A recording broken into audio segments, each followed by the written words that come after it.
Muy buenas noches.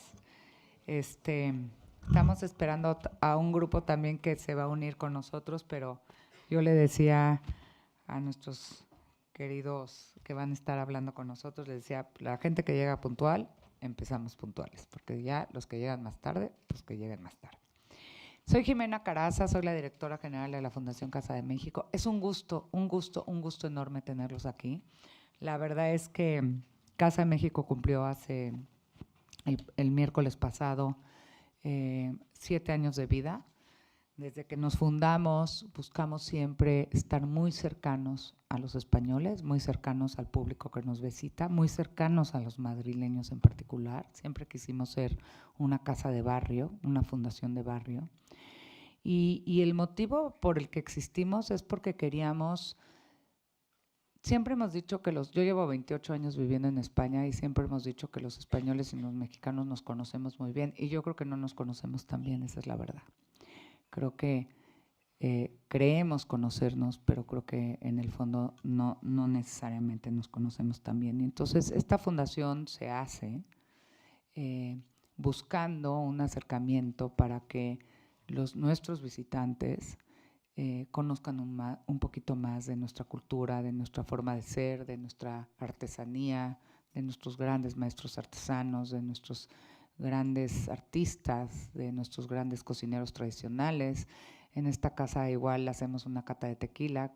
Ahorita hay 30 personas haciendo una cata de tequila, que una cata de mezcal, que ponemos a bailar o que nos podemos encontrar a Guillermo Arriaga, que estaba la semana pasada, a Enrique Norten, un gran arquitecto, a Ceci Suárez, a Jorge Volpi. Entonces, yo les agradezco que estén aquí porque realmente es un honor que nos visiten. Les digo que tenemos 2 exposiciones preciosas, la del altar de muertos que ya ustedes pudieron percibir un poco. Tenemos otra preciosa que es la de arte prehispánico, ¿no? La mitad del mundo, la mujer en el México indígena, que es también fantástica. Son piezas que vienen de 23 museos y que bueno, que hace más de 40 años no salía una exposición así a España, entonces creo que vale la pena que la vean. Les quiero dar esta bienvenida a esta fundación porque esta sesión está dedicada a celebrar y reflexionar sobre Librotea. Estuvimos viendo la fecha, estuvimos trabajando, era una ilusión, son 10 años, es importantísimo lo que se está hoy festejando aquí. Una plataforma que ha transformado la manera en que concebimos la lectura y la recomendación de los libros en el ámbito hispanohablante. Y me encanta además que esta fecha sea una fecha donde estamos en el Festival de la Hispanidad. Yo creo que españoles y latinos cada vez nos encontramos más.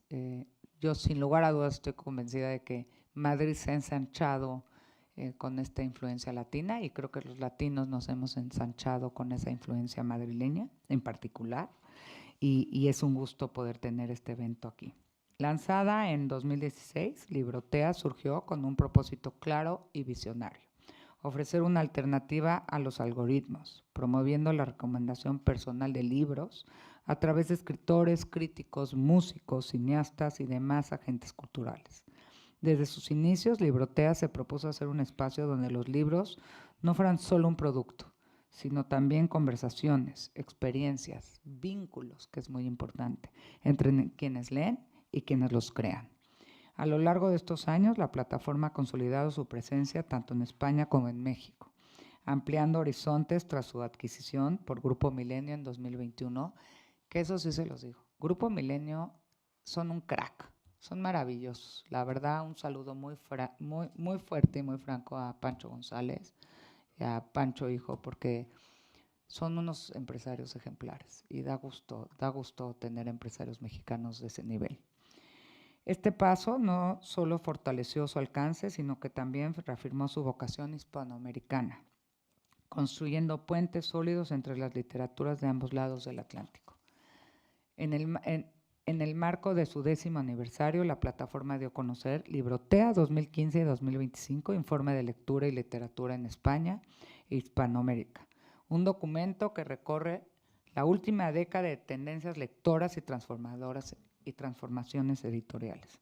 Entre sus hallazgos más destacados que la verdad han hecho un trabajo impresionante. Cabe mencionar aspectos como la permanencia de la literatura clásica, la consolidación de nuevas voces y géneros, el protagonismo creciente de autoras hispanoamericanas y la convergencia progresiva entre los mercados editoriales entre España y América Latina.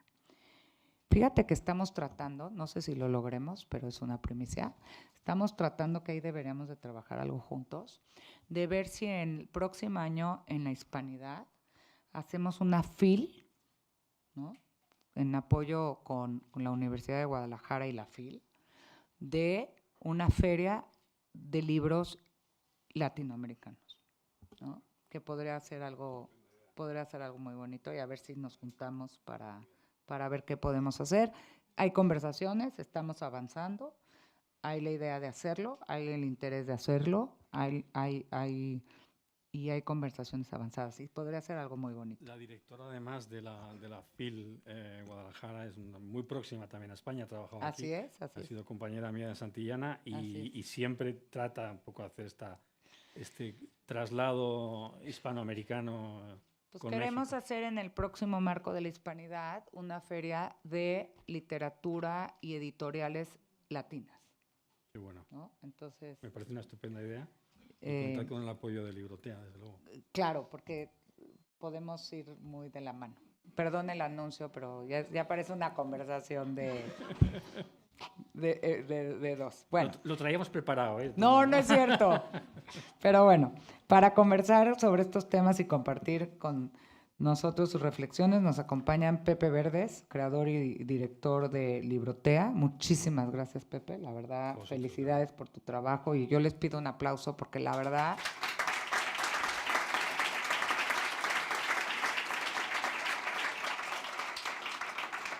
Es que 10 años se dicen fáciles, pero no son fáciles de lograr. O sea, 10 años es mucho trabajo, es mucho esfuerzo, es seguir con la bandera. No es tan fácil. Por eso les agradezco ese aplauso a Pepe.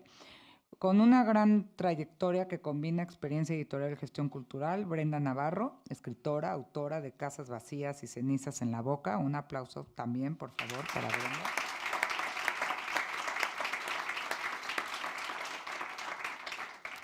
Y por último, a Javier Peña, escritor y podcaster, autor de Tinta Invisible y creador y conductor de exitosos podcast Grandes Infelices. Muchas gracias, muchas gracias. Y yo voy a hacer un anuncio. Julio Hierro, que es uno de los representantes del grupo de Pancho y de Grupo Milenio, es un gran amigo de esta casa. Julio siempre está en la sombra, está ahí sentado, siempre está en la sombra, pero es el que ha hecho que esto sea posible. Entonces, también te pido un aplauso para Julio Hierro. Y yo ya me callo, ahí los dejo. Bueno, pues muchas gracias, querida Jimena Carazo, directora general de la Casa de México en España, una casa más que necesaria para estimular el vínculo que ya existía y que ya existe, pese a las diferencias, porque yo creo que Jimena en eso ha estado muy acertada en dar a conocer o entender que no somos tan parecidos. Y ahora va a salir este tema seguramente con el informe que hemos hecho. Me voy a poner mínimamente protocolario, solamente en el tema de los agradecimientos, y insisto, con la Casa de México ha sido un trabajo estupendo, le agradezco mucho, de verdad, porque han tenido que hacer un esfuerzo enorme para darnos esta fecha. Ya la Hispanidad ocupa, la Semana de la Hispanidad ocupa mucho tiempo y dejarnos este hueco lo agradezco muchísimo. Quiero agradecer también a nuestro partner en España en este momento, el diario.es, que nos apoya y que nos ayuda con el tráfico. Librotea nació exactamente hace 10 años ahora, por lo menos las primeras pruebas, en el diario El País. Por ahí hay alguno de los ejecutivos y agradezco mucho el apoyo que tuvo en este momento. Pero tuvimos la suerte en 2021 de ser adquiridos por el Grupo Milenio en México y todos los años nos trasladamos 2 o 3 veces a México y es una maravilla comprobar los similares y lo diferentes que somos, porque hay también grandes diferencias que ahora destacaremos. Y esto no sería justo si no hablara sobre todo del equipo, ¿no? El equipo maravilloso que tengo. Y hoy quiero empezar, por supuesto, con las 4 personas que en fin, componemos el equipo. Todas, en realidad, no comandadas por mí, sino comandadas por Julio Hierro, que es aquí el jefe, de verdad, el jefe supremo de todo el batallón. Lo que pasa es que siempre está en la sombra. Pero quiero empezar hoy por Verónica Maza, que es nuestra redactora en México, y hoy ha venido hasta España, además justamente para este evento. Es verdad que también es la feria de Frankfurt, que es la feria más importante de nuestro sector, y ella se marcha para allá, pero le agradezco muchísimo. Guillermo Arenas lleva conmigo casi desde el principio del proyecto y le agradezco mucho la tenacidad, la seriedad y el rigor que pone en los contenidos. Eva López es nuestra community manager, comunicación y todera, como dicen en Venezuela, ¿no? Porque hace de todo la pobre. Y la verdad que hace un trabajo estupendo en todo el tema de redes. Quiero destacar los cambios que ha habido enormes en Librotea con YouTube, que tiene mucho que ver Eva y sobre todo Anso Rojo, que es la 4ª persona, el último que se ha incorporado en el equipo, que aporta sobre todo, más que nada, frescura y juventud. Y cuando digo juventud no lo digo, no es ni siquiera un piropo, es de verdad una manera diferente de ver la literatura y de entender cómo debe ser la recomendación de libros, que al final es lo que hacemos. Entonces, a mi equipo y a este equipo de Librotea, que no es mío, sino a todo el equipo, de verdad que le agradezco muchísimo el apoyo, las horas más allá de los horarios y de los salarios y de todo, el apoyo incondicional que hacen al proyecto. Yendo un poco a la presentación de hoy, va a ser muy sencilla. La verdad que me dais mucha envidia porque lo vais a pasar muy bien. Yo ya sé lo que va a pasar y vosotros no, y lo vais a pasar muy bien. Y creo que es una presentación muy emotiva. Pretendemos que sea una presentación muy emotiva. La primera parte, 5 minutos, voy a hablar yo sobre qué es Librotea y por qué estamos aquí. Luego va a haber una charla con los autores, con Javier Peña. Le agradezco muchísimo que se haya desplazado también desde Orense, ¿no? ¿Vienes? Santiago. De Santiago, perdona, disculpa, desde Santiago. Y a Brenda Navarro, que también está aquí, vive aquí en España. Hemos tratado de buscar un hombre y una mujer. Siempre hacemos listas cremallera, tratamos de hacer listas cremallera en Librotea, y en este caso que fuera un español y una mexicana. Que nos den sus impresiones. Y aquí me vais a permitir un alto. Librotea lleva 10 años y nos parecía que era interesante hacer una recopilación de lo que nos ha pasado en estos 10 años. Y hemos hecho un informe de Librotea en estos 10 años. No tratamos con esto de generar ningún canon de qué es lo que se debe leer, qué es lo que se está leyendo, cómo va la industria. No, en absoluto. Es un estudio muy estricto que Anso ha llevado de su mano sobre qué nos ha ocurrido, qué libros están leyendo, qué libros han viajado de un lado a otro del Atlántico o no han viajado, cuáles son las tendencias nuevas. Dentro de esas tendencias hablaremos bastante sobre temas de feminismo y cómo los feminismos han generado temas nuevos. Esto es muy interesante, etcétera. Entonces, vamos a hablar de ese informe.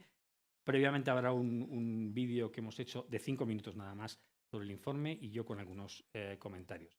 Y enseguida pasaremos a hablar con los autores, por supuesto. Y queremos hablar un poco de la recomendación de libros, pero no la recomendación de qué libros nos recomienda cada una, sino desde la parte emotiva que lleva a la recomendación. Y en este sentido, y luego habrá un cóctel finalmente. O sea que os pido que os quedéis porque lo que merece la pena realmente es lo último. Insisto que va a estar lleno de sorpresas la reunión de hoy. Bueno, entonces sí os quería pedir algo antes de empezar. Os quería pedir, si es posible, que cerréis un momento los ojos y tratéis de pensar en una persona que os regaló un libro en algún momento de vuestra vida.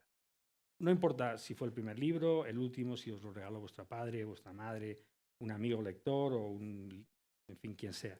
Pero que penséis en ese momento en que alguien os regaló un libro y en concreto en ese momento.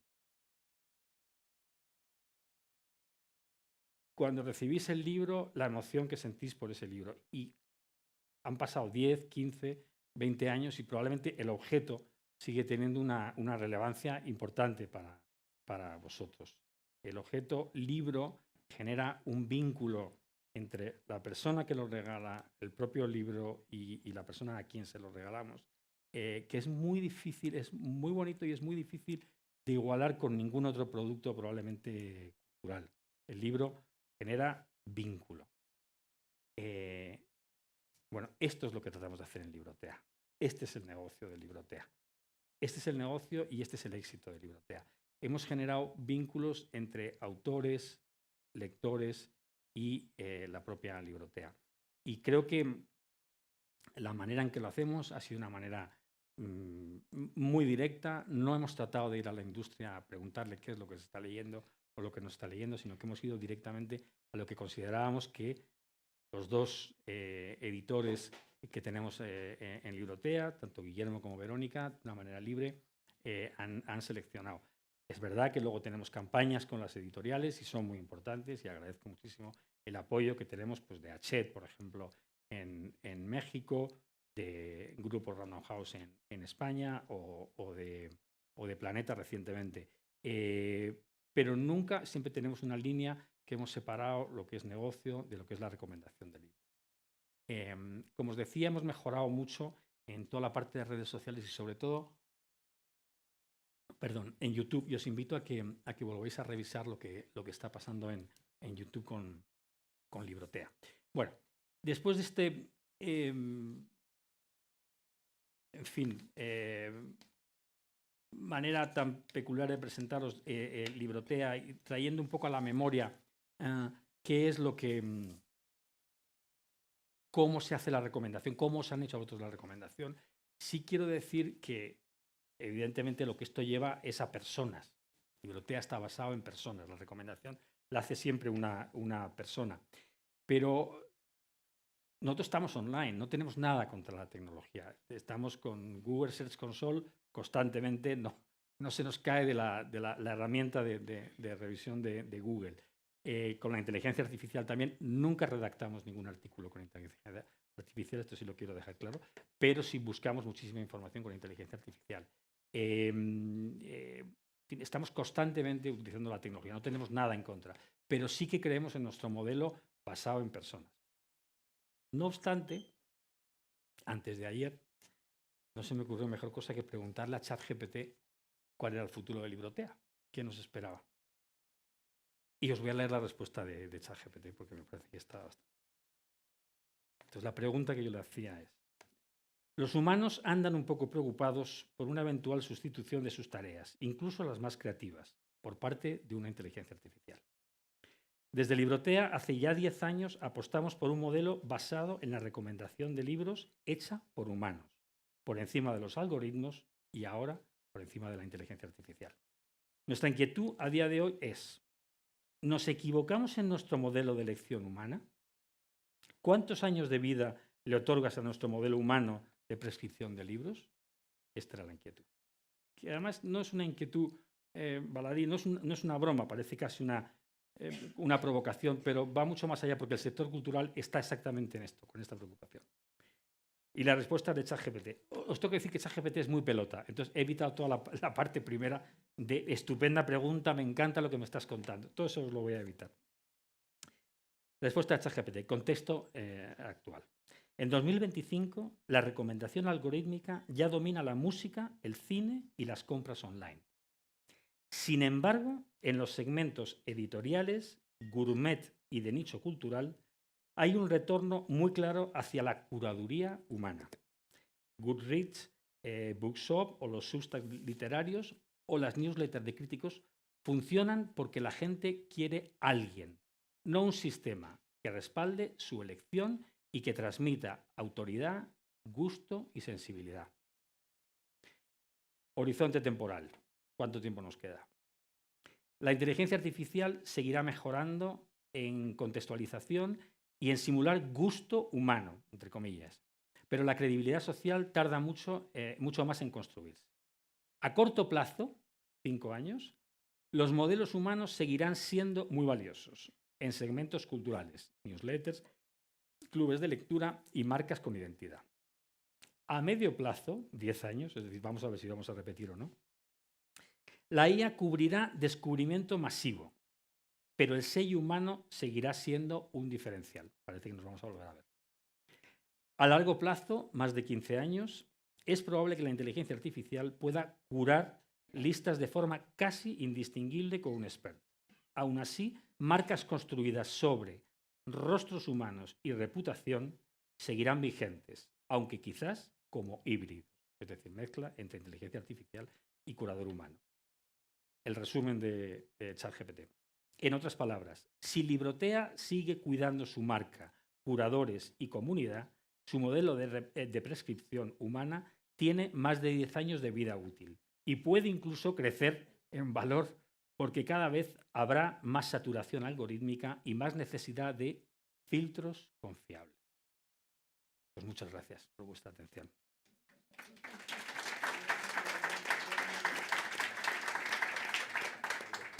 Ahora vamos a ver un vídeo que os decía de lo que es el informe. Bueno, el informe a todo esto lo podéis descargar en las sillas. Os hemos puesto unos códigos QR que hemos hecho y en ese código podéis descargar el informe, que es un informe bastante extenso y profundo. Estamos muy contentos, la verdad, de los resultados y bastante sorprendidos. Y bueno, queremos compartirlo con todos vosotros. Hemos hecho un breve resumen de 5 minutos, de 6 minutos, donde comentamos algunas de las cosas que han surgido aquí y que están en el informe. Muchísimas gracias. Cuando queráis, compañeros.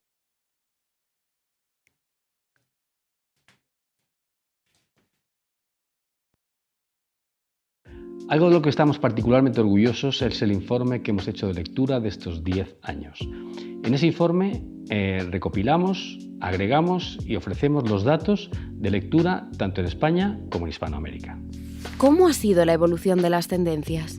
Es imposible negar lo que ha supuesto el acceso digital en la paulatina transformación de los gustos y tendencias culturales y editoriales. Es muy curioso comprobar cómo las medianas y pequeñas editoriales en España, al menos, vieron una oportunidad mucho antes que las grandes. Digitalizaron sus obras, hicieron audiolibros mucho antes que las grandes y vendieron sus libros de manera digital muchísimo antes que las grandes.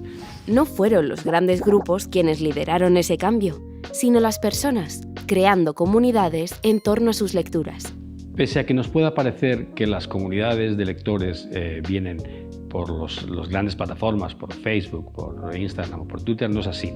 Las comunidades han sido creadas por los propios lectores y un ejemplo muy bueno de ello es Goodreads en Estados Unidos, donde los lectores se recomendaban libros unos a otros y las estanterías compartidas y los autores compartidos eran los que generaban toda una tendencia de lectura, sobre todo a partir del año 2000-2010. Nacieron los clubes de lectura online, las newsletters literarias, los booktokers. No se puede entender el presente del mundo editorial sin hablar de ese impacto de la digitalización en la difusión literaria. No era una forma rompedora de entender la literatura, simplemente era una forma distinta. En estos 10 años hemos visto un auge de nuevas formas narrativas. Nuestras estadísticas y análisis indican la consolidación de la literatura feminista, muchas veces de la mano de la autoficción. El feminismo entendido no solamente como la igualdad entre hombres y mujeres, sino con los temas que aporta. Familia, ser o no ser madre, relaciones madre-hija y los nuevos paradigmas de la literatura. La hibridación entre ensayo, narrativa y poesía, la mezcla entre ficción y realidad, la expansión de la literatura testimonial, el realismo oscuro e insólito y la crónica periodística se han convertido en géneros populares que alcanzan a lectores de todas las edades. Es una época de nuevos paradigmas y esto convoca a una literatura de mayor introspección, con la figura del yo como protagonista. Ahora no se describe la sociedad como ocurrían los autores del siglo XIX. Ahora se crea un nuevo modelo social que exige reflexión desde una doble perspectiva, ficción y no ficción. Nuestros inspiradores nos hacen notar, recomendación tras recomendación, que algo nuevo viene y que algo viejo se va. En cuanto a la literatura clásica, los clásicos continúan ocupando un lugar destacado en la formación de los lectores y en el imaginario cultural de España e Hispanoamérica. Marcel Proust, Miguel de Cervantes, Franz Kafka y Fyodor Dostoyevsky cuyas obras continúan siendo objeto de estudio y todavía despiertan admiración entre las nuevas oleadas de lectores. En el ámbito hispanoamericano, nombres como Gabriel García Márquez, Jorge Luis Borges, Julio Cortázar y Juan Rulfo.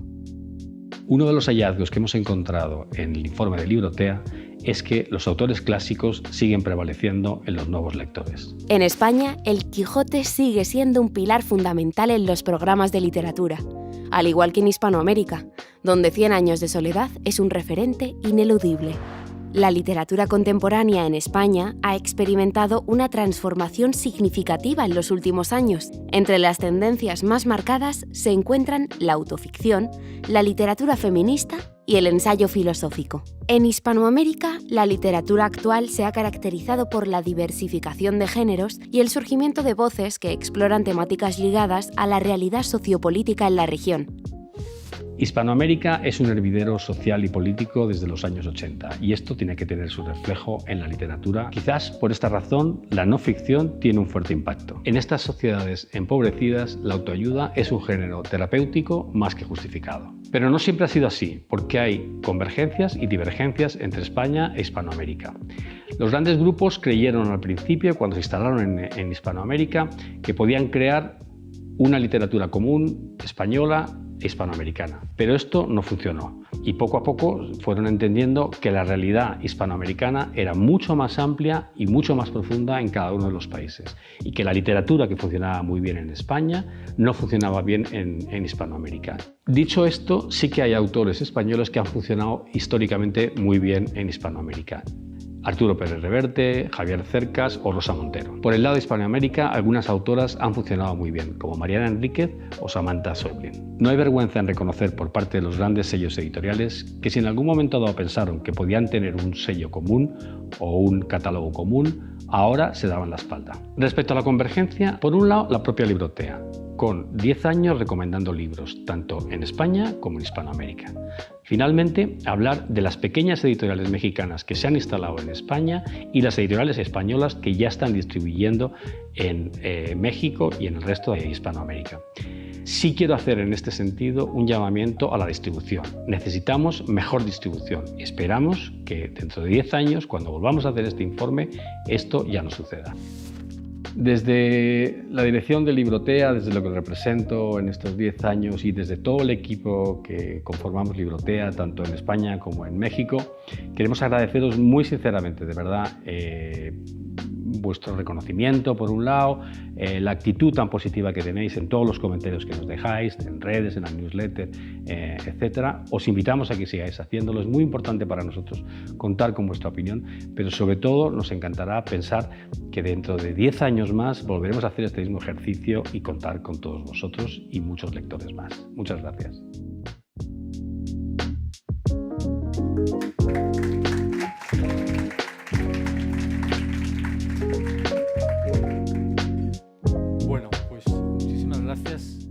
Gracias a Rodri, a nuestro equipo que nos gestiona los vídeos, nos hace toda la producción. Y ahora viene un poco la parte de conversatorio con vosotros. Y sí me gustaría empezar por vuestra primera visión así, o lo que os haya poco destacado, llamado más la atención del informe. No necesariamente lo que ha aparecido aquí, sino lo que hayáis podido leer, si hay cosas distintas a las que hemos destacado aquí. Brenda, si ¿Empezamos conmigo? Bueno, vale. Hola a todas. Yo me había traído mis notitas. No sé, probablemente donde haría un poco de hincapié es en lo que llamáis literatura feminista y en, ya sabemos, diferentes feminismos, etcétera. Me llamaba mucho la atención cómo todavía se sigue percibiendo que la literatura escrita por mujeres es literatura feminista cuando no necesariamente es así. Y encontré un concepto que había en el informe que me leí completito sobre cómo las mujeres estábamos encontrando ciertos espacios dentro del mercado editorial porque nuestros temas eran dolorosos. Yo pensaba, yo creo que la literatura por lo general trata temas incómodos, dolorosos y no necesariamente los escriben las mujeres. Y se me ocurría, por poner un ejemplo, a Tomás González, que si no lo han leído es un escritor colombiano maravilloso, a Pedro Lemebel, que también ha escrito una literatura bastante dolorosa, incómoda y bastante profunda. Tinta Invisible de aquí de mi colega. Y también estaba pensando ahora, por ejemplo, en Mario Vargas Llosa con Los Cachorros, que es un libro completamente... No puedes salir de esa lectura sin algo en el pecho, ¿no? Entonces, siento que por ahí tendríamos que repensar cómo hablamos de la literatura escrita por mujeres y el dolor y sacar esos conceptos de la ecuación, porque eso hace que se abra una brecha que me parece que es importante cerrar y cerraría por lo que tú quieras añadir, porque mencionaban también a las escritoras que han obtenido el Nobel como Svetlana Alexievich, Olga Tokarczuk, Elfriede Jelinek, que no estaba mencionada, pero la traigo a colación, Annie Ernaux o Han Kang, que por supuesto son temas súper dolorosos, pero súper políticos, pero súper humanos, pero que meten la condición humana, la ternura, los vínculos, muchísimo más allá de lo que pudiese ser una literatura escrita por mujeres. No me gustaría que siguiéramos repensando eso, porque en efecto son las mujeres el porcentaje que más compra libros, pero me parece que circunscribirnos solo a ese espacio hace que la conversación sobre literatura y sobre mercado editorial siga quedándose corta. Sí. Me parece interesantísimo, sobre todo una palabra que has dicho, que es brecha. Sí. O sea, quizás lo que deberíamos evitar justamente es que un movimiento positivo, que es el feminismo, lo que genere es una brecha. Y por tanto, a lo mejor no habría que hablar de literatura feminista, sino de literatura escrita por mujeres. Y tomo nota y lo comparto con los compañeros, porque probablemente merezca la pena incluso repensar el informe, cómo está redactado y cambiar algo de esto. Sí, con el tema del dolor sí quería hacer solamente una pequeña... No quiero generar un debate con esto, pero sí al menos un intercambio, ¿no? de ideas. La literatura escrita por mujeres, ahora sí creo que ha traído temas nuevos a la literatura. Temas que quizás estaban tratados tangencialmente en la literatura escrita tradicionalmente por hombres. Cuando hablamos de relación madres e hijas, pues sí hay novelas que hablan escritas por hombres que hablan de relación madre-hija, pero quizás no con la profundidad que se trata ahora. Cuando hablan de la posibilidad de ser madre o no ser madre, creo que es un tema que es bastante contemporáneo. Y no necesariamente es un tema feminista, es un tema de la relación de la mujer consigo misma y no es necesariamente feminismo. Entonces, sí distinguir un poco, creo que los temas son nuevos y creo que habría que dejar de hablar de literatura feminista y esto lo agradezco mucho, Brenda, porque me parece un aporte muy bueno por tu parte.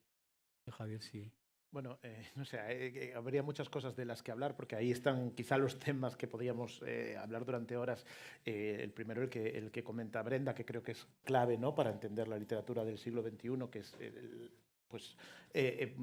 digamos que esa apertura, por fin, ¿no?, a la literatura escrita por mujeres como, bueno, pues entre lo más leído y valorado.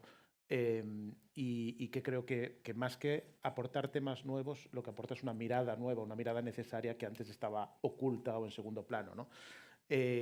También, bueno, pues evidentemente todo lo que tiene que ver con lo digital, que ha cambiado por completo el mundo, la forma de consumir libros, la forma de llegar a los libros, y eso, bueno, pues daría para un debate muy largo, pero yo me voy a quedar por comentar algo que siempre, o que en los últimos años me ha llamado mucho, y es el tema de digamos, como las fronteras literarias entre España y Latinoamérica, pero no solo entre Latinoamérica, porque es algo que yo he tenido la suerte de viajar mucho a Latinoamérica para muchos eventos literarios y de estar en muchas librerías, estar con muchos autores, y he vencido mi ignorancia porque antes pensaba como que había esa literatura latinoamericana y lo que hay es literatura mexicana, colombiana, pero ni siquiera mexicana. Probablemente haya literatura de Ciudad de México, de Guadalajara.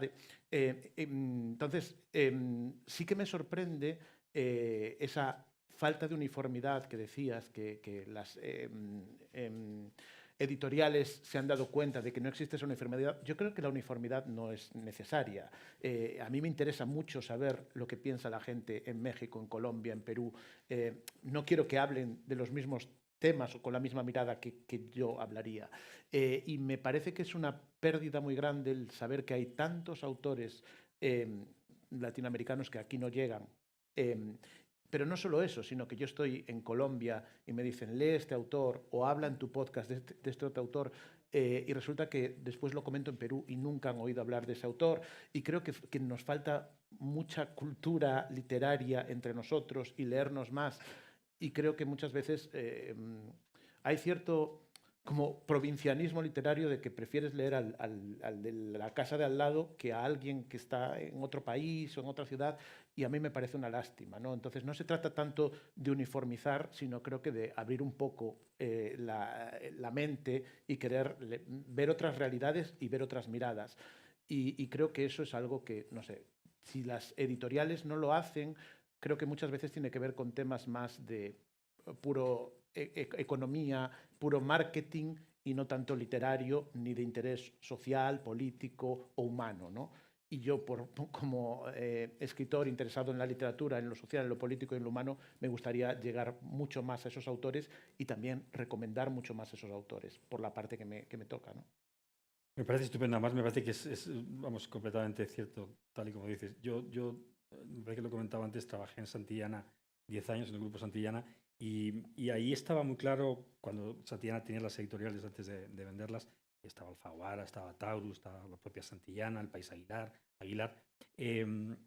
Y ahí se dieron cuenta muy pronto que como grupo editorial, llevando autores para allá españoles, no tenían nada que hacer. Y entonces generaron como las casas editoriales en cada uno de los lugares, ¿no? Me parece que todavía tú vas un paso más allá, y es que no hay una literatura mexicana o una literatura colombiana. Seguramente lo que hay son autores, pero sí hay literaturas de Ciudad de México creo que habéis estado en Querétaro hace poco, o en Monterrey con la editorial Vaso Roto, que hace un esfuerzo estupendo por recuperar autores mexicanos siempre, o no siempre, pero de manera regular. Sí me gustaría, Brenda, conocer un poco tu opinión, porque me parece, y era mi siguiente pregunta, Javier ha hecho el contexto español hacia Hispanoamérica, y sí me gustaría tener el contexto hispanoamericano hacia España, que sería un poco el tuyo. Bueno, sería el de... Bueno, el tuyo. El de Ciudad de México y Madrid, que yo me nombro madrileña, pues llevo mucho tiempo viviendo acá y eso dice mi DNI. Yo creo que la conversación empieza por lo que acaba de decir. Hay unas fronteras de distribución que no permiten que podamos dialogar. Es uno de los retos que tú has mencionado, ¿no? Creo que eso es importantísimo. Lo que pasó, y sí creo que es importante porque dialoga con lo que ustedes dicen, pero desde otro lugar, que por ahí de 2010 a 2020, realmente las redes sociales nos cambiaron la vida a todas las personas que tenemos que ver con el mundo cultural y con la literatura. Y lo que nos pasó, al menos en México y parte de lo que se considera América Latina, fue que aunque nosotras no estuviésemos publicadas por editoriales, por las grandes editoriales, digámoslo así, yo conocí a muchas de las escritoras que hoy mismo son reconocidas en España y digamos a nivel internacional porque son traducidas, porque nos íbamos recomendando desde Twitter o desde Facebook las unas a las otras, porque una escribía sobre el tema A o el tema B, entonces empezamos a generar una comunidad que ahora ha terminado en devenir clubs de lectura. En ese tiempo éramos simples lectoras diciendo, como te gustó este libro de A, te puede gustar el de B, el de C y el de D, y empezamos a hacer la contraparte de la distribución, digamos, formal, y era que cuando una se movía de un país a otro, llevaba 10 ejemplares de esos libros que le gustaba y empezábamos a hacer, como decimos en México, cambalache y trueque de libros para poder difundir ese trabajo. Yo estoy segura que eso personalmente a mí me cambió la vida.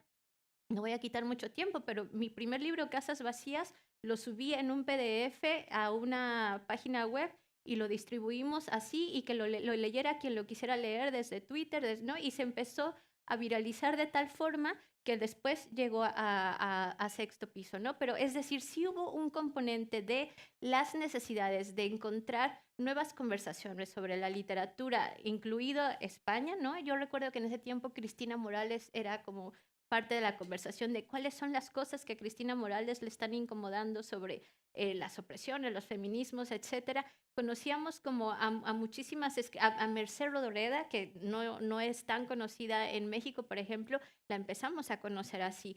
Yo creo que lo sucede en esas conversaciones, lo que pasa es que no había esos vínculos, los logramos generar y luego nos rompieron el algoritmo y luego ya ustedes empezaron a hacer su trabajo de difusión, pero me parece que lo que hemos conocido por allá ha sido porque las propias lectoras lo han hecho posible y yo creo que eso es importantísimo y que no se nos olvide que ojalá no lo fagocite el mercado totalmente, pero en realidad son las lectoras las que van diciéndonos al propio mercado hacia dónde quieren ir. Y yo creo que España desafortunadamente sigue siendo leído desde Cervantes y Pérez Reverte, y no se me ocurre nada más allá que realmente impacte de tal forma, más allá de Irene Vallejo, que es un fenómeno mundial, pero yo creo que falta esa conversación de lectoras españolas con América Latina sin intermediarios. Sí. Ahí queda. Javier, no sé si quieres comentar algo más de esto. No, yo estaba pensando antes en el caso, ya que estamos en la Casa de México, de Elena Garro.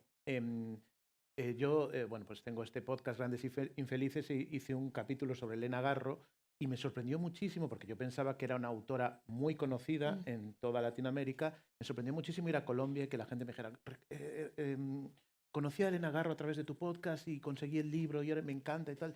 Y me pareció muy sorprendente. Yo decía, no, pues que Elena Garro es conocida en toda Latinoamérica. Pues no. Y me pasó en Uruguay, por ejemplo, que me decían lo mismo, que en una librería que mucha gente le pedía a Elena Garro porque había escuchado el podcast, pero resulta que no distribuían ahí los recuerdos del porvenir y que los llevaban un poco como de importación y llevaban 3 libros y los vendían inmediatamente y tal. Y entonces, cuando pensaba en esto de si la uniformización o no uniformización, creo que Los recuerdos del porvenir es una literatura, es una novela universal, es una novela, da igual que sea uniforme o no uniforme, es una novela maravillosa, una novela bueno, que es probablemente de las mejores novelas en español del siglo XX y que fue también silenciada por otros motivos, por motivos que no tienen nada que ver con la literatura y sin embargo sigue sin llegar tanto. Entonces me pregunto cuáles son los motivos que están detrás de esa falta de distribución, falta de conexión, falta de diálogo. Creo que muchas veces falta diálogo, conocimiento e interés, ¿no? Y es más fácil pues quedarte con lo que conoces, con lo que tienes al lado. Una cosa que me dicen mucho ahora que estoy viajando por Latinoamérica para promocionar mi libro es, está muy bien que vengas porque a nosotros nos cuesta mucho vender un libro de un español si no viene aquí. Sí. Y entiendo que lo mismo pasa con un mexicano en España, etc. Entonces, como que creo que ese cierto chauvinismo literario no tiene sentido. Para mí la literatura es algo mucho más grande que leer al vecino de al lado. Me parece muy acertado. Aquí se dan, yo creo, varios factores. Por un lado, claro, por un lado también están los lectores y lo que ellos eligen, ¿no? Entonces, quizás habría que saber si el lector español, perdón, el lector en español es o no es curioso. Yo fui agente literario muchos años y iba a Frankfurt y yo sí recuerdo que los agentes alemanes decían, es que el lector alemán es muy curioso y quiere leer literaturas muy diferentes, ¿no? A mí me llamó mucho la atención, pero es verdad que cuando tú revisas los catálogos de las pequeñas y medianas editoriales alemanas, hay autores etíopes, autores chinos, autores de todos lados. Entonces, lo que habría que ver es eso, por un lado. Y luego hay un dato que a mí me parece, en fin, duro de manejar, y es que más del 50%, casi el 60% de la cuota de mercado de este país lo manejan, de este país no, de este negocio, lo manejan todos los grupos. Casi el 60% son muchos libros. Yo pensaba que era más, incluso. No es más que... A ver, el 60%, Javier, casi el 60% es mucho. Y claro, ahí hay muchos intereses, hay muchas campañas de marketing y de comercialización pues que definen mucho lo que se lee. Y luego está el tema de la distribución, que a mí me parece que es en este momento el gran talón de Aquiles de la literatura. Tú has mencionado el tema de las redes sociales. Yo estoy completamente de acuerdo y no sé por qué no aparecen aquí en este informe nuestro tanto, por lo menos en el resumen. A mí me parece que las redes sociales han cambiado por completo la manera de consumir la literatura. Yo debatíamos hace muchos años en un encuentro con editores que la piratería no es un problema de la piratería, es una plegaria no atendida, valga la expresión del libro, ¿no? Cuando no hay una plegaria atendida, que es un libro que se necesita y que sería importante, entonces surge la piratería. Y no podemos hablar de la piratería exclusivamente como un fenómeno de que la gente es que les gusta acumular. En el caso de los libros, en el caso de la música no lo conozco, pero en el caso de los libros no es así. Es que la gente no tiene, y entonces, fíjate tú lo que comentabas del PDF, ¿no? Que mandabas tú, o que te hacían llegar tus novelas en PDF, porque no se podían encontrar, ¿no? Entonces creo que esto es algo, y si desde aquí pudiera valer para algo, sí me gustaría que los grandes grupos distribuidores que hay además en México y muy buenos y españoles tengan en cuenta este tema, ¿no?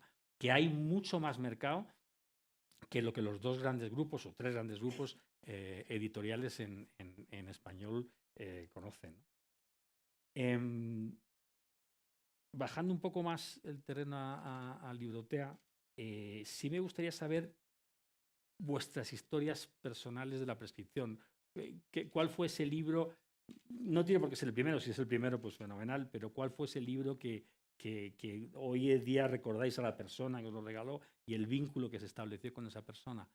Brenda, si quieres, o Javier, empezamos por ti. Siempre empiezo yo. Y es que estaba pensando cuando decías lo de cerrar los ojos y pensar en alguien que te regalara un libro, que a mí no me gusta que me regalen libros. Es curioso, me gusta que me guíen hacia los libros, pero no que me los compren, ¿no? Digamos que cuando me regalan libros no me suelen gustar, ¿sabes? O igual incluso hasta les cojo manía, digo, no, quiero ser yo el que, no sé. Entonces pensaba mucho, a ver, yo he escrito un libro entero sobre el vínculo con mi padre y cómo él de alguna forma me introdujo en el mundo de las historias desde que yo tengo uso de razón. Mi padre siempre me contaba historias, pero mi padre no me decía, lee esto, sino que mi padre me contaba una historia y hacía que yo fuera curioso y fuera a buscar ese libro y fuera a completarlo de alguna forma. Y es un poco, creo que lo que lo he analizado pensando en este evento, nunca lo había pensado, pero que es algo que me ha marcado mucho. Y yo normalmente no le digo a la gente, lee este libro, sino que igual le cuento una historia de ese libro y hago que la gente quiera de alguna forma o intento hacer, bueno, intento manipular, que creo que es algo muy de escritor, ¿no? Esto de intentar manipular a la gente para que la gente piense que él ha decidido querer leer ese libro.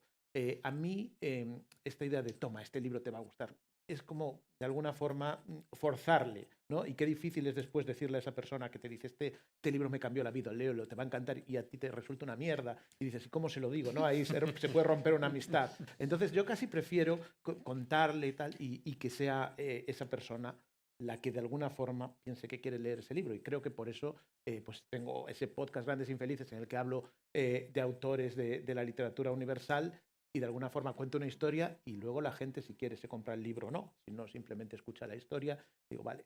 Porque a veces también pienso, luego si se leen el libro y no les gusta, y algunas veces me han escrito, mira, es que leí el libro y no me gustó. Digo, a ver, yo no me voy a hacer responsable. Yo siempre digo, yo me hago responsable de mis 3 libros y ya me cuesta hacerme eso. No voy a hacer ahora responsable de los libros de Dostoyevsky, ¿no? Es que no me gustó Dostoyevsky, yo teniendo que defenderlo, ¿no? Entonces, bueno, creo que tiene mucho que ver con ese momento en el que mi padre simplemente me contaba historias, me empezaba a hablar de, pues no sé, recuerdo, él siempre pues, estaba obsesionado con los relatos de Poe, porque una cosa que hacía mi padre era contarme relatos que no correspondían a mi edad, y entonces yo después me metía en la cama y me moría de miedo, ¿no? Pero mi padre, y yo tenía ganas de leer eso y de como ser lo suficientemente adulto, no quería leer el libro de niños, quería ser lo suficientemente adulto para leer las cosas que me contaba mi padre. Y creo que no sé, que esa forma de recomendarme indirectamente de él me ha marcado mucho. Okay. Sí, voy a ir a algo más cheesy, ¿no? Pero retomando esto. Yo iba a decir una anécdota, pero ahora que te escuché, Javier, ya pensé en otra que me conmovió más. Mi padre siempre me decía que él era vampiro, ¿no? O sea, desde que yo era bebé me decía, no, yo soy vampiro y en la noche me convierto en vampiro. Y yo le creía a mi padre, ¿no? Entonces, él siempre ha tenido muchos libros, desde Milan Kundera, Anne Rice, Ian Fleming, Freud, lo que sea. Nunca me dijo, tienes que leer este libro, pero él me decía, soy vampiro, y entonces yo me iba a la sección de terror que él tenía. Y yo me acuerdo que vimos la película de It, de Stephen King, sí. Y me pareció una pasada, yo tendría como 10 años, y entonces fui y dije, voy a leer, que no es poca cosa, son como 1000 páginas. Y me lo leí, era muy jovencita, ahora pienso, uy, pero ¿qué no me vi en ese momento, no? Pero realmente me lo leí y me dejó muy marcada hasta la fecha, como siempre que pienso que necesito tener una creatividad más allá de lo que yo suelo escribir, regreso a It porque pienso en mi padre, más bien en mi idea de pensar que mi padre era un vampiro y que yo le creía, y entonces seguramente el monstruo de It sí existía. Me permitió tener como mucha imaginación, aunque ya terminé después escribiendo cosas que no tienen nada que ver con eso y me parece que son más horribles que It y que los vampiros, ¿no? Sí. Qué bueno. Bueno, yo me vais a permitir, si no os importa, que cuente también una brevísima anécdota que me ocurrió a mí, es que yo cuando cumplí, creo que fueron 15 años, mi madre era muy lectora y de ahí me viene la afición a la literatura sin ninguna duda, ¿no? En casa siempre ha habido muchos libros. Y mi madre me llevó a la librería donde ella iba siempre, a las afueras de Madrid, y le dijo a la librera, este es mi hijo Pepe, a partir de ahora puede venir una vez al mes a coger el libro que quiera y tú se lo das y lo pones en mi cuenta. La única condición es que te tiene que contar el argumento del libro anterior que has leído, no le vas a dar el siguiente. Y yo de repente encontrarme en una librería, 15 años, que podía coger lo que me diera la gana. Me pareció la cosa más alucinante y todavía recuerdo la emoción de poder escoger y poder escuchar a Feli, que era la librera. Por alguna razón que todavía no logra comprender, mi primer libro fue Las obras completas de teatro de Sartre, que no sé muy bien de dónde me venía o a dónde me ha traído. Pero es algo que me gusta contarlo, no tanto por la tema personal, sino porque creo que es algo que es muy recomendable que los padres hagan con los hijos y es muy sencillo de hacer. Todas las librerías tienen cuenta y poder que un niño con 15 años pueda ir y elegir el libro que quiera. Me ha parecido siempre como un tema bastante tierno, ¿no? Bueno, vamos a hablar ahora 10 minutos nada más de los libros de los autores. Bueno, yo tengo que reconocer dos cosas. Uno, que eran dos autores que no conocía, y lo siento. Javier sí conocía tu podcast, pero no conocía tu literatura. No te había leído nunca. Y este libro me ha parecido magnífico. Y me ha parecido magnífico, y ahora hablaremos de él, por todo lo que ha contado Javier y porque en realidad es una especie de segundo librotea, porque es la recomendación de libros más emotiva que yo he podido leer en mucho tiempo. De verdad, está toda la literatura aquí, al menos toda la literatura que a Javier más le ha emocionado, a través de un hilo conductor que es el padre que está muriendo en un hospital y Javier hace tiempo que no le veía además y aparece en este hospital y empiezan estas largas conversaciones sobre literatura, él contando, Javier contando, más él contando, y ahí aparece bueno, toda una sección enorme y además hay al final hay un índice bibliográfico fantástico que podéis encontrarlo. De verdad que lo recomiendo encomiablemente. Se lee, yo lo he leído en el fin de semana y me ha parecido un libro estupendo. Por cierto, tenemos aquí una mesa con todos estos libros de los autores, también los de Brenda, y ahora los comentamos. Tinta Invisible, Javier Peña. Me parece un libro de verdad que creo que os va a gustar si os gusta librotea. Y llegamos a Brenda Navarro, Cenizas de la Boca. Es un libro que la verdad que impacta muchísimo. A ver, los dos libros, hoy estamos aquí en el Centro en el Centro Cultural de México en España, que es el Día de Muertos, y los dos libros, curiosamente, tienen a muertos como protagonista. Hace poco esta tarde me decía mi pareja que es que nos vamos a morir, o sea, que es que da igual, que es que nos vamos a morir. Disfruta de esta tarde porque nos vamos a morir. Y me ha parecido muy tranquilizador el comentario. Sí, yo no lo tenía en cuenta, o sea, no sé, pero de repente ha surgido y parece que es así. Este libro arranca muy fuerte, arranca con... No, entiendo. No es spoiler porque es la primera página. Es en la primera página, sí, no, sí. no es spoiler, con el suicidio de un chico. El único problema en mi caso es que el chico se llama Diego igual que mi hijo, y esto es bastante fuerte. Pero el libro no es sobre el suicidio de Diego. El libro es un libro, y yo intentaba esta tarde encontrar algo para definirlo, y de verdad te lo digo, Brenda, no es una frase hecha, es un libro que nos hace mejor personas. Es un libro que nos lleva a entender una realidad que estamos viviendo en este país con la inmigración y que vivimos en primera persona y desconocemos profundamente. Y me parece que lo toca con una elegancia, con una profundidad y con un dolor que de verdad me parece encomiable. No sé si disfrutado es la palabra, pero me he emocionado de la primera a la última página y de verdad que enhorabuena. También es un libro que podéis comprar y Brenda estará encantada de firmaros. Pero me gustaría ahora, Brenda, que si nos cuentes un poco el origen de este libro, cómo surgió la idea, me molesta mucho siempre preguntar a los autores si es una historia personal, pero sí al menos cuál es el origen de la idea. Primero me gustaría mucho destacar después de lo que vimos, que son 2 libros de editoriales independientes, ¿no? Y eso Exacto, está muy bien. genial. Sí, sí, sí. Se puede hacer buena literatura fuera de las cadenas. Bueno, yo lo resumiría como para mí es un libro que habla sobre el duelo de entender que la vida no es como nos la han contado y este libro inició justamente porque yo leí una noticia en un periódico digital de Madrid sobre un chico que se había arrojado de un 5º piso. Tenía como 14 años y la verdad es que como empieza la historia no me lo podía quitar de la cabeza, que es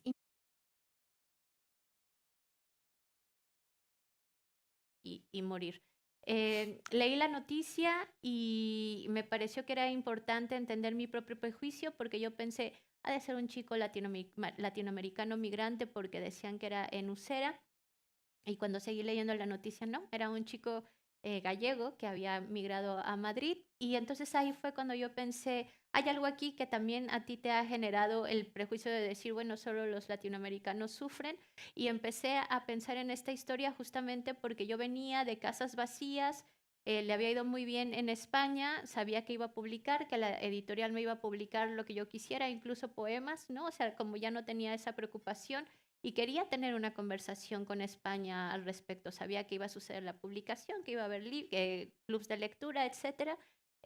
Digamos, un público pequeño, cautivo, y literalmente eso es lo que he estado haciendo desde hace 3 años, escuchando a las lectoras contándome qué pasa, cómo lo ven, y realmente lo han recibido muy bien los libreros, lo han premiado, ¿no? O sea, como realmente ha sido un libro que me ha permitido tener una conversación, que para eso es la literatura, ¿no? O sea, para empezar conversaciones que nos incomodan, que duelen, que nos ponen en otro punto de vista, que nos hacen tener debates, etcétera. Y eso era lo que yo necesitaba decirle a España, como que hay un dolor que me está molestando personalmente, vamos a hablar de ello, y hemos estado hablando mucho de ello, sí.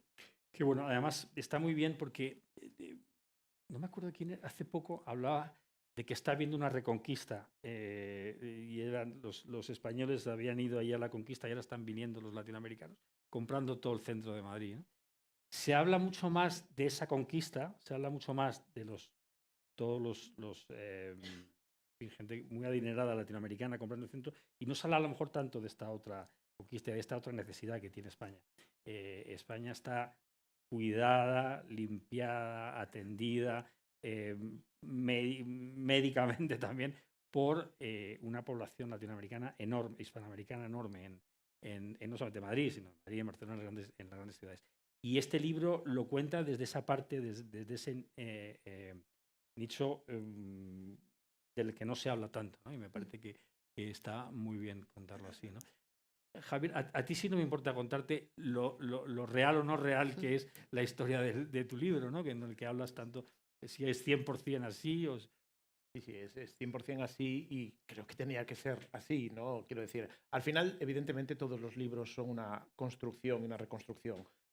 Hablábamos de la autoficción y la autoficción tiene esa parte de ficción, porque cuando uno cuenta una historia, aunque yo cuente mañana lo que pasó en la Casa de México, ya estoy ficcionándolo, ¿no? Porque no es un documental, no estoy grabando esto, sino que simplemente voy a seleccionar las partes que yo recuerdo, y probablemente me voy a poner más guapo y con más pelo y más alto y no sé, creo que siempre lo hacemos así, ¿no?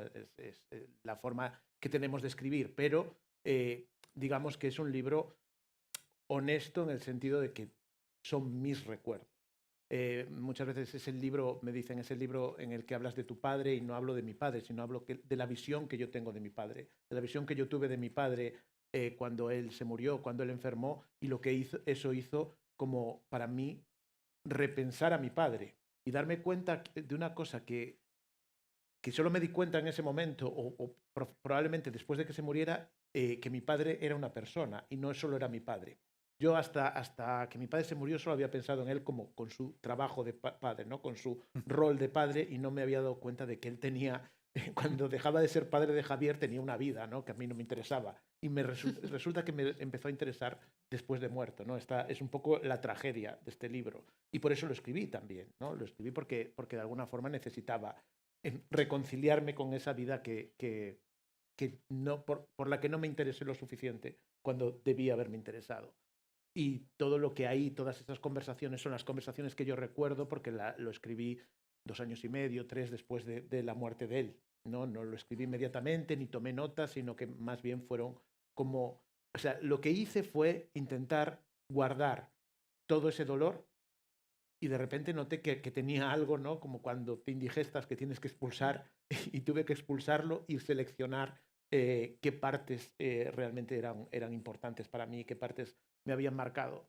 Y me di cuenta eso de lo que no llegué a agradecerle nunca a mi padre, eso que contaba antes, que me hubiese metido en el mundo de las historias, que me hubiese dado lo que es para mí más importante, no porque sea mi profesión ahora y que viva malamente, pero que viva de esto, sino lo que ha marcado mi vida, ¿no? El hecho de que hay algo que cito siempre en mis libros y en este libro en concreto, y es la historia de Sherezade, porque a mí siempre me ha marcado mucho esa historia de Sherezade que cuenta historias para que no la maten, ¿no? Y tiene que de alguna forma hechizar o enganchar a ese sultán durante 1001 noches para que no la mate hasta que finalmente se enamora de ella y decide que no la va a matar, a pesar de que no le cuente más historias.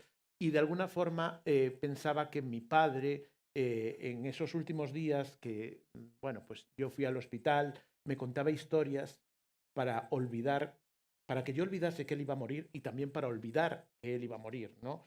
Y que era de alguna forma una Sherezade. Pero también me di cuenta de que nosotros, como te dijo tu pareja antes, nos contamos historias para olvidar que vamos a morir. Nos contamos historias porque la vida sin historias es absurda, es anodina, aburrida, no tiene sentido. Sin embargo, lo llenamos de historias porque necesitamos darle un sentido. Y eso es algo sobre lo que reflexioné gracias a mi padre y a su enfermedad, ¿no? Y para mí esa es la parte importante de Tinta Invisible, esa idea de la importancia de las historias en mi vida. Las historias son las que le dan sentido a mi vida, ¿no? Y por otra parte, el otro lado de ese Sherezade es que también escribí esas historias para recordar que mi padre había...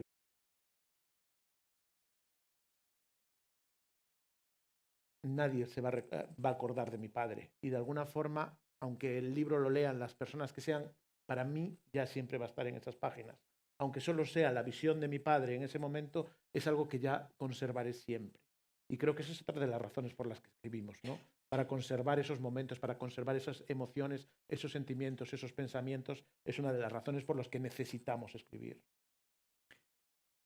A mí no se me ocurre una mejor manera de acabar esta conversación. La verdad que me ha dejado absolutamente emocionado. Me encanta y enhorabuena de verdad a los dos.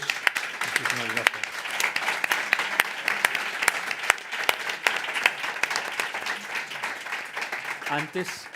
Antes de pasar al mezcal y al tequila, si alguien tiene alguna pregunta que quiera hacer, parece que por ahí hay alguien que quiere hacer una pregunta.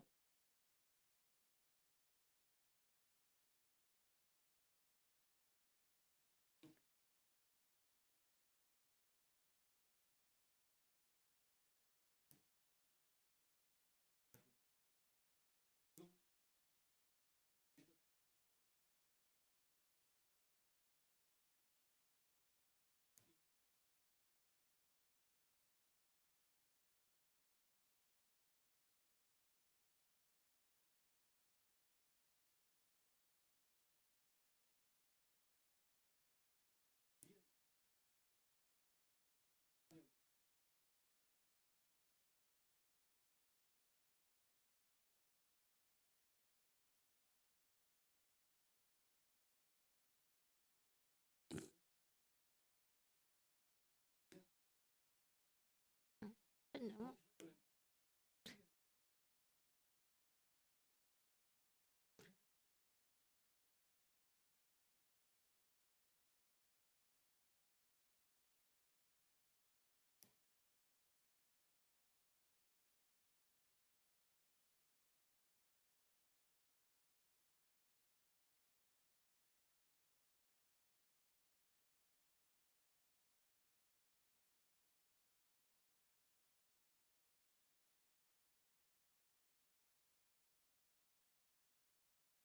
Ujú.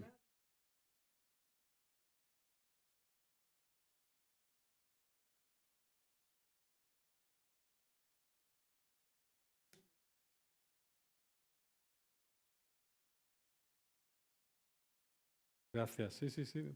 No sé si queréis. Bueno, yo no lo veo así. Realmente amo Latinoamérica, amo Colombia en particular, es el lugar donde me siento muy, muy querido, en Medellín en particular, y no hay nada que me guste más que escuchar a los paisas hablar. O sea, me podría pasar horas y horas escuchando hablar a los paisas. Obviamente tienen su forma de hablar, lo que es una maravilla y lo que hace es darle una riqueza a nuestro idioma increíble, pero no creo, a mí no me cuesta entenderlo, y si me cuesta entenderlo, lo repienso un poco, y sobre todo si estoy leyendo, y creo que lo que me hace es leerlo con más placer, ¿no? Esa idea. Al final pienso que todos cantamos canciones en inglés que igual o no, o recitamos las canciones de Bob Dylan o de Leonard Cohen y no nos parece tan difícil. Y sin embargo, no vamos a pensar que el colombiano, que el mexicano son idiomas tan ajenos. No sé, creo que de nuevo es como esa idea un poco de querer justo exactamente que los personajes hablan como hablo yo, y que si hablan con un poquito distinto ya me resulta ajeno. A mí al revés, a mí me resulta pues muy enriquecedor poder entender. O sea, a mí una de las cosas más maravillosas del mundo es ir a Latinoamérica y poder entenderte con todo el mundo y compartir un idioma que es distinto pero que es el mismo. Al mismo tiempo yo creo que todos nos entendemos, y que para mí es al revés. O sea, no solo no me separa de la gente en Latinoamérica, sino que me une. Intento... De hecho, yo el otro día mi esposa se reía de mí porque decía que había un taco, ¿no? De tráfico y tal, y me dice, pero tú ya hablas como si fueras colombiano. Y me sale mucho porque por suerte hablo mucho con gente de Colombia, y me parece muy enriquecedor, y no me resulta nada ajeno, es mi experiencia, y no sé si, o sea, Brenda. Sí. Bueno, nosotras en América Latina crecimos leyendo las traducciones de Anagrama, ¿no? Y las entendíamos, por Dios, ¿no? O sea, claro, no voy a decir palabras grandes porque mi hija no me lo permite, pero hay muchas groserías del castellano que nos las metimos también a nuestro lenguaje cotidiano en América Latina. Yo creo que esto sí está buenísimo para cerrar la conversación y irnos a tomar el mezcal. Somos más de 500 millones de personas hablando el mismo idioma. Sabemos que es riquísimo, que está vivo, que se está modificando todo el tiempo, que nos estamos ensuciando, que estamos creando palabras. Qué belleza ser parte de esta literatura. Yo me temo que no estoy de acuerdo contigo. Yo tengo la suerte de medio vivir en Madrid y Menorca, y hago el esfuerzo por tratar de entender a los menorquines en menorquín, porque me parece que es lo que nos toca. Y a los españoles de este lado, a los que hablamos el español de este lado, nos toca hacer ese esfuerzo. Y es un esfuerzo que en general, como los esfuerzos de la cultura, yo creo que merece la pena. Bueno, no queremos hacer un debate, pero...